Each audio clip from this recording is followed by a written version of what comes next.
Hey everybody, in this video we are going to be taking a look at Rellana's Twin Blades.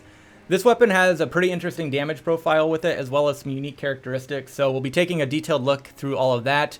If you don't have this weapon, it is one of the rewards you can get after defeating Rellana and turning in the Remembrance of the Twin Moon Knight to the Finger Reader. This boss fight is located in Castle Ensis. This is where it's at on the map here, so as you make your way through Castle Ensis, you'll get to the boss arena, which is where we're at currently. So I have this weapon fully upgraded to plus 10, so we'll take a look at the stats for that, as well as go through the moveset and the skill that it comes with called Moon and Fire Stance. Finally, wrapping things up, I'll go through some build options and item enhancements that you can use with this weapon, as well as show some gameplay, both PvP and PvE, so you can see what it looks like in action. Starting off with an overview of the stats and info for the weapon, I've got the base version on the left and the plus 10 version on the right.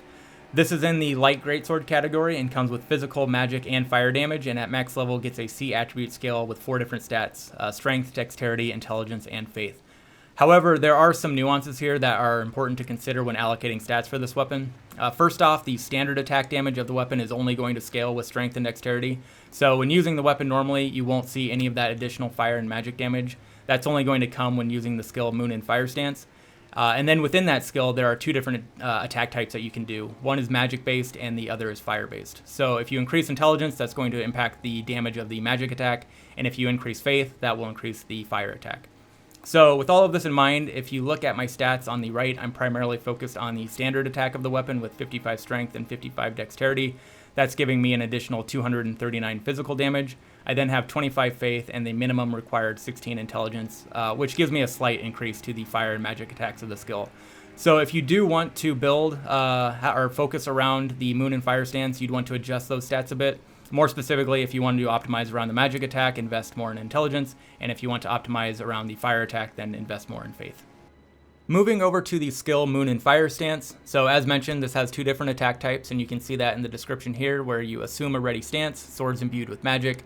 You can follow up with a regular attack to cast the glintstone light waves, or a strong attack to perform a spinning attack that bathes the area with flame. So the magic attack, you can do up to 3 inputs. Each one is 10 FP, so if you go through all 3 inputs, that's a 30 FP total. And then the fire-based attack, which is the strong attack, is going to be 25 FP.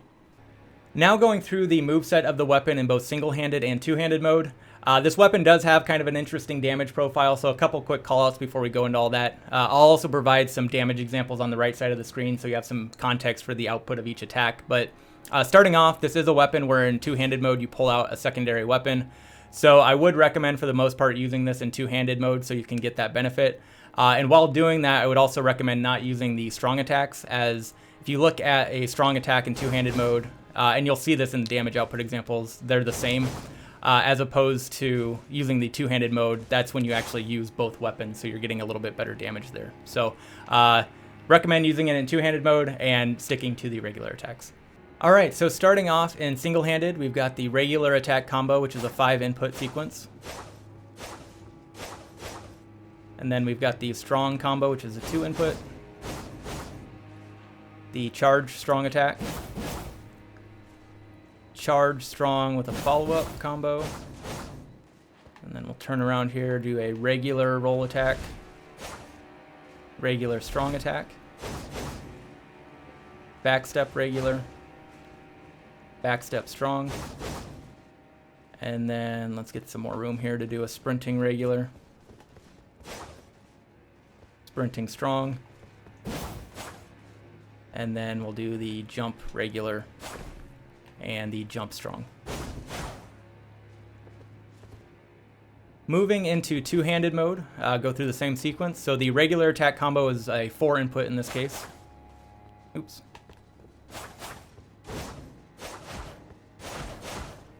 And then we've got the strong 2-input combo,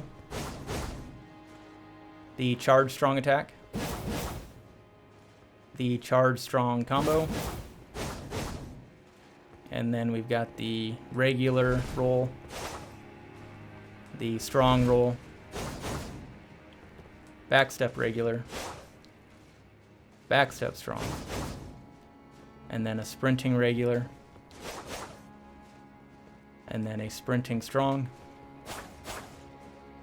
jump regular, and finally a jump strong. taking a closer look at the Moon and Fire Stance skill of the weapon. So this is one of the more unique skills in Elden Ring and has some unique characteristics to it. So starting off, when you activate and hold down the button for your skill, you go into this really cool stance mode. Doesn't cost any FP to do this yet, but you can see one blade is on fire and the other one has sort of this magic aura to it.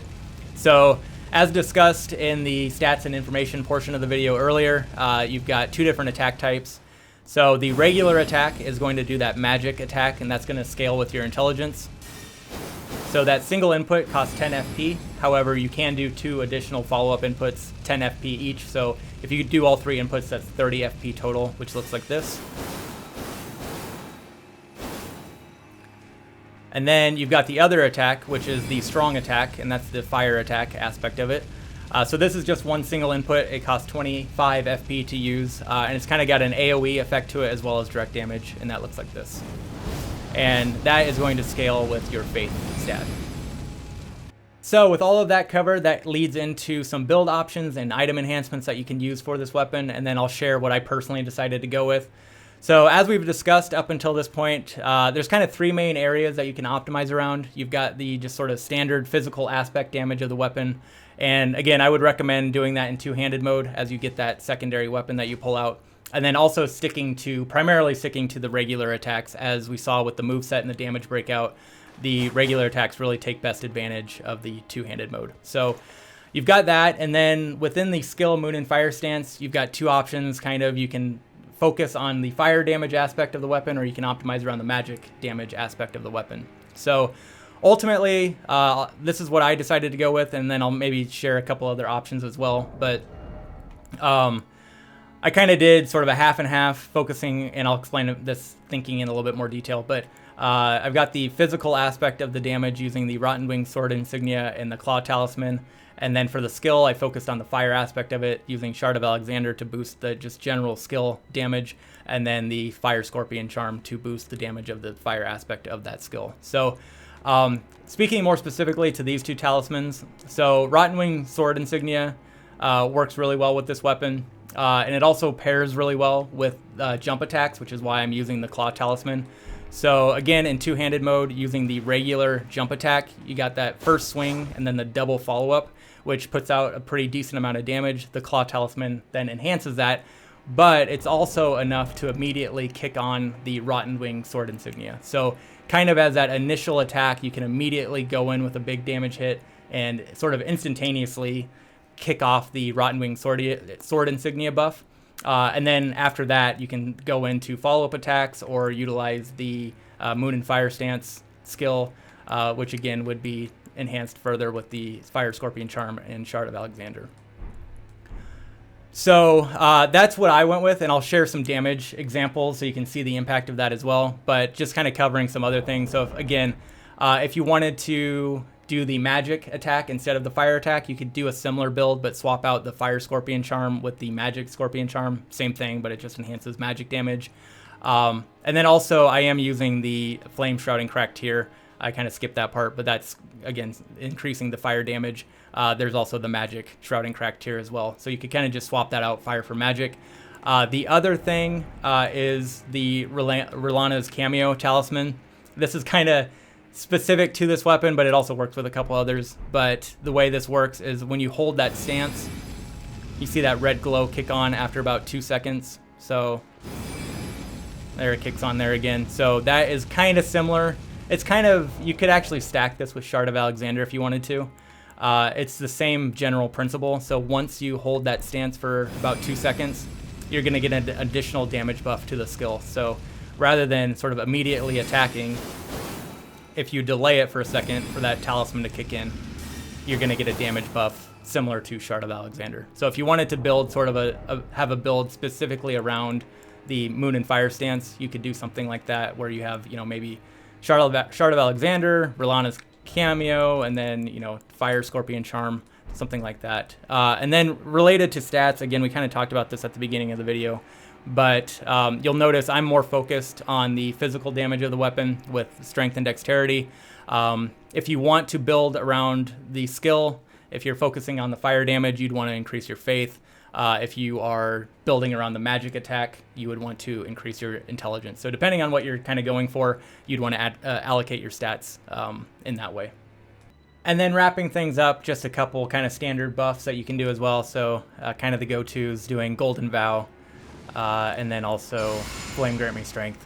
If you have time or you're in a situation where you can kind of buff beforehand, getting those active will give you some nice damage increases as well. So quickly doing sort of a demonstration and then looking at some damage impact numbers of the build that I'm using.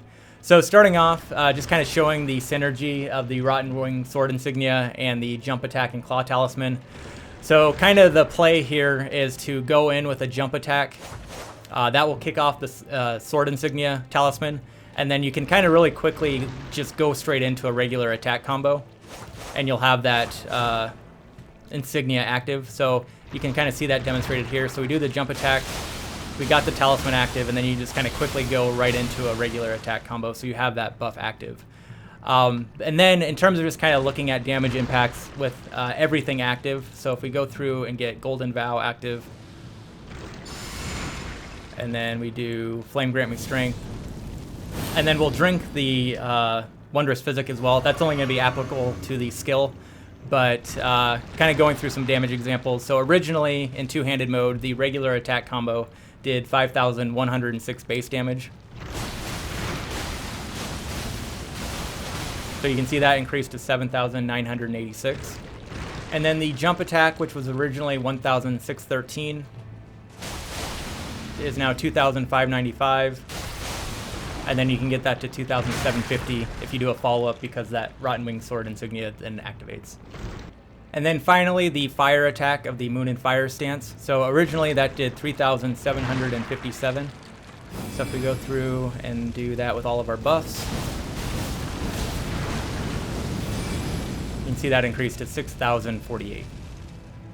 Now wrapping things up, I'll just show a little bit of gameplay footage, both PvP and PvE, so you can see what this weapon actually looks like in action.